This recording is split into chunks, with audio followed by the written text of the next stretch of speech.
M. Mourad Medelsi, ministre des Affaires étrangères de l'Algérie. Excellence, vous avez la parole. Je vous remercie, Monsieur le Président. Monsieur le Président, Madame la Haute Commissaire, Excellences, Mesdames et Messieurs, j'ai l'agréable devoir et l'insigne honneur, ainsi que la délégation qui m'accompagne, de présenter au nom du gouvernement algérien le rapport national dû au titre de l'examen périodique universel. Ce rapport a été élaboré conformément aux directives que le Conseil a arrêtées et bien entendu avec l'association de l'ensemble des segments de la société civile qui ont manifesté un intérêt à se joindre à l'exercice. Sans être exhaustif, il rend compte des avancées en matière de liberté démocratique, de la réalisation des droits économiques, sociaux et culturels, pilier indispensable du bien-être de la société algérienne, ainsi que de la prise en charge des droits identitaires de ses différentes composantes. En ayant le redoutable privilège de passer lors de la première session de ce mécanisme, ma délégation mesure à la fois les attentes des uns, mais comprendra également les éventuelles insatisfactions et ou interrogations des autres à propos du cadre légal et de la pratique au quotidien des droits de l'homme en Algérie. Elle mettra en relief les contraintes objectives qui entravent la plénitude de leur exercice et informera objectivement des perspectives que l'État a dégagées pour apporter des réponses aux situations qui méritent d'être rectifiées ou qui présentent encore des lacunes. En soumettant à votre appréciation ce rapport, le gouvernement algérien a cherché à faire ressortir les réalisations au sujet desquelles la délégation algérienne vous entretiendra avec franchise dans le cadre du débat interactif que nous souhaitons ouvert et constructif.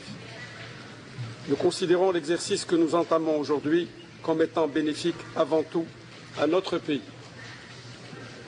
Il s'inscrit dans le sillage de ce que l'Afrique a initié en matière d'auto-évaluation et de gouvernance et pour la mise en œuvre duquel nous restons mobilisés pour le plus grand bien du peuple algérien. Je voudrais souligner que l'Algérie a été volontaire pour être incluse parmi les premiers pays africains objet du mécanisme africain d'évaluation par les pairs. Elle a élaboré son rapport y afférent avec la précieuse contribution de la société civile.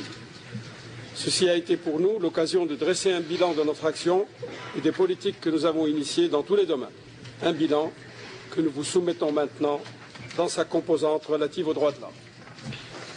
Notre conviction est que ce mécanisme universel, qui intègre l'ensemble des axes de gouvernance fondés sur le dialogue, doit devenir un creuset de valorisation et de partage de nos expériences respectives.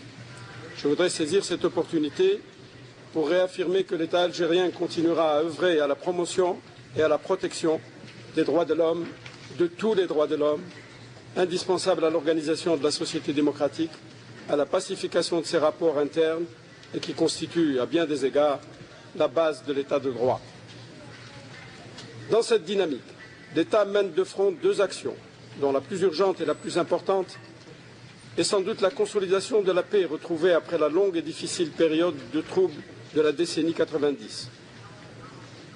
Ce fut, vous n'en doutez pas, une parenthèse douloureuse dont nous avons tiré beaucoup de leçons et que nous avons entrepris de refermer dans la solidarité et la réconciliation des cœurs autour de l'objectif de la construction de l'Algérie de demain, enracinée dans ses valeurs et ouverte sur l'universel.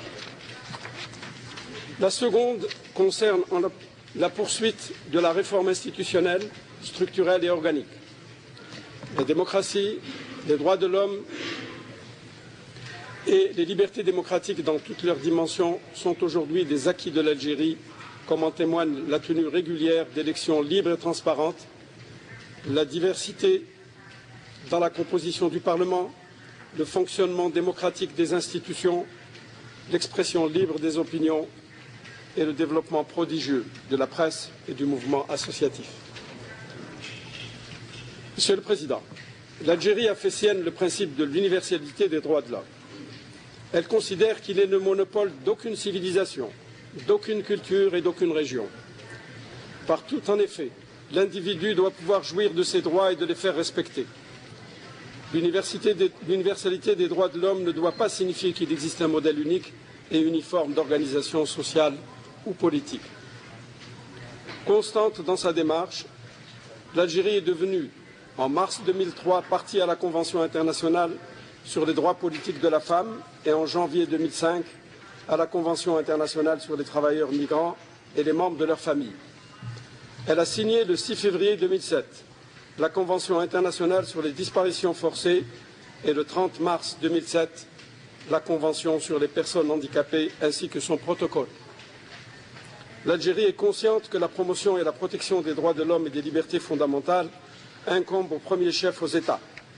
Elle s'est donc attachée à conférer une place prépondérante à la composante des libertés fondamentales dans son entreprise d'édification d'un État moderne.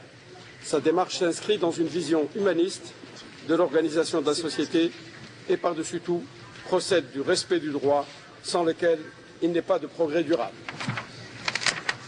Monsieur le Président, dans le sillage de la Constitution algérienne, plusieurs textes législatifs favorisent la démocratisation de l'activité publique dans notre pays. Il en est ainsi des lois sur les partis politiques, sur les associations ainsi que celles relatives à l'information, à la liberté syndicale, à l'exercice du droit de grève et aux libertés de réunion et de manifestation. Il va sans dire que pour assurer un suivi et une évaluation des accomplissements en matière de droits de l'homme, le besoin s'est fait sentir de se doter d'une institution pérenne et représentative disposant de prérogatives étendues. C'est dans ce cadre qu'a été créé le 25 mars 2001, en remplacement de l'Observatoire national des droits de l'homme, la Commission nationale consultative pour la promotion et la protection des droits de l'homme, organe qui compte 16 femmes sur les 44 membres et qui regroupe majoritairement des représentants de la société civile.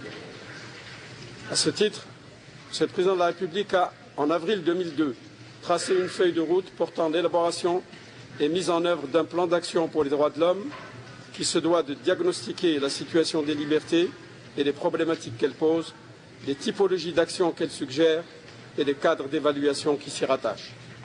C'est ainsi qu'à la faveur de ce qui précède, l'Algérie, au moyen de la combinaison des dispositions constitutionnelles, législatives et de celles promues par les traités ratifiés, a mis en place un mécanisme approprié de promotion et de protection des droits de l'homme qui couvre à la fois les droits civils et politiques et aussi les droits économiques, sociaux et culturels.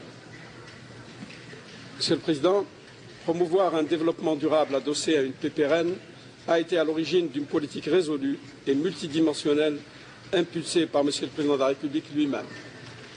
Il s'agit premièrement de la réforme des institutions de l'État et de l'amélioration de leur efficacité.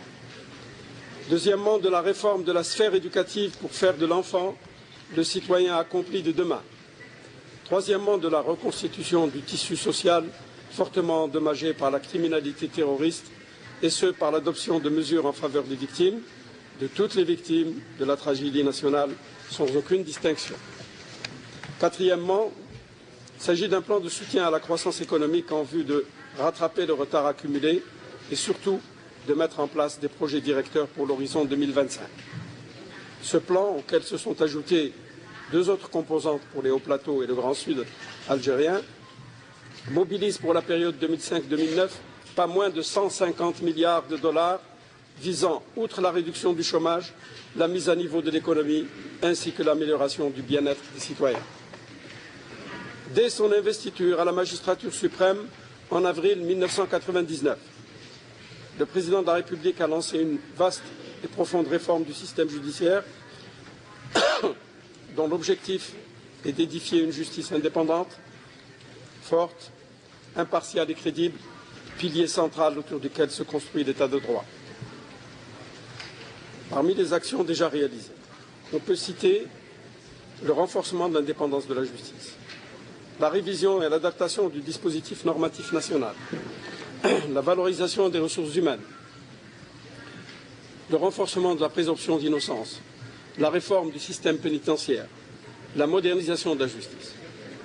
La mise à jour du dispositif législatif a touché, entre autres, le Code de la famille, dont les modifications ont permis de corriger certaines iniquités à l'égard des femmes, en plaçant l'unité de la famille et l'intérêt de l'enfant au centre des amendements. L'ordonnance du 27 février 2005 a permis l'unification de l'âge du mariage, fait du wali un simple représentant choisi par la future épouse et assure à la mère le bénéfice du logement en cas de divorce. L'intérêt de l'enfant a également inspiré le législateur dans le nouveau code de la nationalité, puisque désormais, la femme algérienne peut transmettre sa nationalité à ses descendants, rendant ainsi caduque la réserve formulée par l'Algérie sur l'article 9.2 de la Convention sur l'élimination de toutes les formes de discrimination à l'égard des femmes. Enfin, l'acquisition de la nationalité aux conjoints étrangers a été facilitée.